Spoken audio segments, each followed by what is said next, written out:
Krishna, the Supreme Personality of Godhead. Chapter 1. The Advent of Lord Krishna.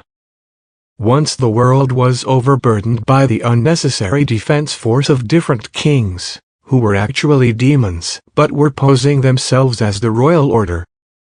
At that time, the whole world became perturbed, and the predominating deity of this earth, known as Bhumi, went to see Lord Brahma to tell of her calamities due to the demoniac kings. Bhumi assumed the shape of a cow and presented herself before Lord Brahma with tears in her eyes. She was bereaved and was weeping just to invoke the Lord's compassion. She related the calamitous position of the earth, and after hearing this, Lord Brahma became much aggrieved, and he at once started for the ocean of milk, where Lord Vishnu resides. Lord Brahma was accompanied by all the demigods, headed by Lord Shiva, and Bhumi also followed. Arriving on the shore of the milk ocean, Lord Brahma began to pacify Lord Vishnu, who had formerly saved the earthly planet by assuming the transcendental form of a boar. In the Vedic mantras, there is a particular type of prayer called Purusha Sukta. Generally, the demigods offer their obeisances unto Vishnu, the Supreme Personality of Godhead, by chanting the Purusha Sukta. It is understood herein that the predominating deity of every planet can see the Supreme Lord of this universe, Brahma, whenever there is some disturbance on his planet. And Brahma can approach the Supreme Lord Vishnu, not by seeing him directly but by standing on the shore of the ocean of milk. There is a planet within this universe called Svetadvipa, and on that planet there is an ocean of milk. It is understood from various Vedic literatures that just as there is the ocean of salt water on this planet, there are various kinds of oceans on other planets. Somewhere there is an ocean of milk, somewhere there is an ocean of oil, and somewhere there are oceans of liquor and of many other types of liquids. The Purusha Sukta is the standard prayer which the demigods recite to appease the Supreme Personality of Godhead, Kṛṣṇa Vishnu. Because he is lying on the ocean of milk, he is called Kṛṣṇa Vishnu. He is the form of the Supreme Personality of Godhead through whom all the incarnations within this universe appear. After all the demigods offered the Purusha Sukta prayer to the Supreme Personality of Godhead, they apparently heard no response. Then Lord Brahma personally sat in meditation, and there was a message transmission from Lord Vishnu to Brahma. Brahma then broadcast the message to the demigods. That is the system of receiving Vedic knowledge. The Vedic knowledge is received first by Brahma from the Supreme Personality of Godhead, through the medium of the heart. As stated in the beginning of Srimad Bhagavatam, 10 Brahma Hridayadikave, the transcendental knowledge of the Vedas was transmitted to Lord Brahma through the heart. Here also, in the same way, only Brahma could understand the message transmitted by Lord Vishnu, and he broadcast it to the demigods for their immediate action. The message was this: the Supreme Personality of Godhead would appear on the earth very soon along with his supreme powerful potencies. And as long as he remained on the earth planet to execute his mission of annihilating the demons and establishing the devotees, the demigods should also remain there to assist him. They should all immediately take birth in the family of the Yadu dynasty, wherein the Lord would also appear in due course of time. The Supreme Personality of Godhead himself, Krishna, would personally appear as the son of Vasudeva. Before his appearance, all the demigods, along with their wives, should appear in different pious families in the world just to assist the Lord in executing his mission. The exact word used here is Tatpriyartham, which means the demigods should appear on the earth in order to please the Lord. In other words, any living entity who lives only to satisfy the Lord is a demigod. The demigods were further informed that Ananta, the plenary portion of Lord Krishna, who is maintaining the universal planets by extending his millions of hoods, would also appear on earth before Lord Kṛṣṇa's appearance. They were also informed that the external potency of Vishnu, with whom all the conditioned souls are enamored, would also appear by the order of the Supreme Lord, just to execute his purpose. After instructing and pacifying all the demigods, as well as Bhumi, with sweet words, Lord Brahma, the father of all Prajapatis, or progenitors of the universal population, departed for his own abode, the highest material planet, called Brahmaloka. The leader of the Yadu dynasty, King Kṛṣṇa, was ruling over the country known as Mathura, wherein lies the city of Mathura, as well as the district known as Kṛṣṇa, which was named after him. On account of the rule of King Kṛṣṇa, Mathura became the capital city of all the kings of the Yadus. Mathura was also made the capital of the kings of the Yadu dynasty, because the Yadus were a very pious family and knew that Mathura is the place where Lord Sri Kṛṣṇa lives eternally, just as he also lives in Dvaraka. Once upon a time, Vasudeva, the son of Kṛṣṇa, just after marrying Devaki, was going home on his chariot with his newly wedded wife. The father of Devaki, known as Devaka, had contributed a sufficient dowry because he was very affectionate toward his daughter. He had contributed hundreds of chariots completely decorated with gold equipment. At that time, Kṛṣṇa, the son of Ugrasena, in order to please his sister, Devaki, had voluntarily taken the reins of the horses of Vasudeva's chariot and was driving. According to the custom of the Vedic civilization, when a girl is married, the brother takes the sister and brother-in-law to their home. Because the newly married girl may feel too much separation from her father's family, the brother goes with her until she reaches her father-in-law's house. The full dowry contributed by Devaka was as follows: 400 elephants fully decorated with golden garlands, 15,000 decorated horses and 1,800 chariots. He also arranged for 200 beautiful girls to follow his daughter. The Kshatriya system of marriage, still current in India, dictates that when a Kshatriya is married, a few dozen of the bride's young girlfriends go to the house of the king. The followers of the queen are called maidservants, but actually they act as friends of the queen. This practice is prevalent from time immemorial, traceable at least to the time before the advent of Lord Krishna 5,000 years ago. So Vasudeva brought home another 200 beautiful girls along with his wife Devaki. While the bride and bridegroom were passing along on the chariot, there were different kinds of musical instruments playing to indicate the auspicious moment. There were conch shells, bugles, drums and kettle drums. Combined together, they were vibrating in nice concert. The procession was passing very pleasingly, and Kṛṣṇa was driving the chariot, when suddenly there was a miraculous sound vibrated from the sky, which especially announced to Kṛṣṇa, "Kṛṣṇa, you are such a fool. You are driving the chariot of your sister and your brother-in-law, but you do not know that the eighth child of this sister will kill you." Kṛṣṇa was the son of Ugrasena, of the Boya dynasty. It is said that Kṛṣṇa was the most demoniac of all the Boya dynasty kings. Immediately after hearing the prophecy from the sky, he caught hold of Devaki's hair and was just about to kill her with his sword.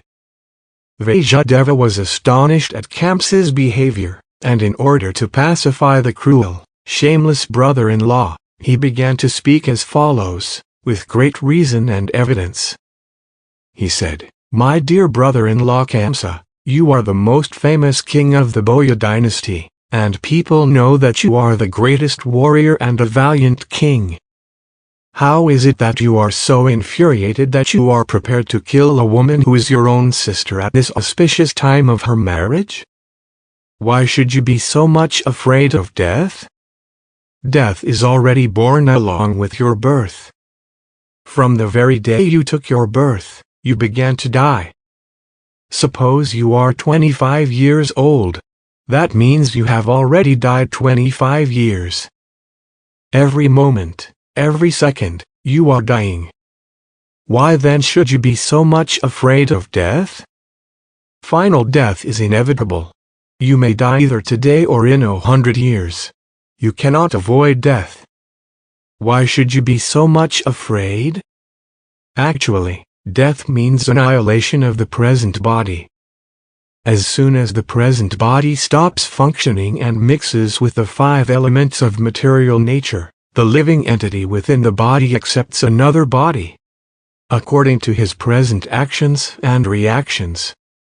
It is just like when a man walks on the street, he puts forward his foot, and when he is confident that his foot is situated on sound ground, he lifts the other foot. In this way, one after another, the bodies change and the soul transmigrates. See how the plant worms change from one twig to another so carefully. Similarly, the living entity changes his body as soon as the higher authorities decide on his next body. As long as a living entity is conditioned within this material world, he must take material bodies one after another. His next particular body is offered by the laws of nature, according to the actions and reactions of this life. This body is exactly like one of the bodies which we always see in dreams. During our dream of sleep, we create so many bodies according to mental creation. We have seen gold, and we have also seen a mountain, so in a dream we can see a golden mountain by combining the 2 ideas. Sometimes in dreams we see that we have a body which is flying in the sky, and at that time we completely forget our present body.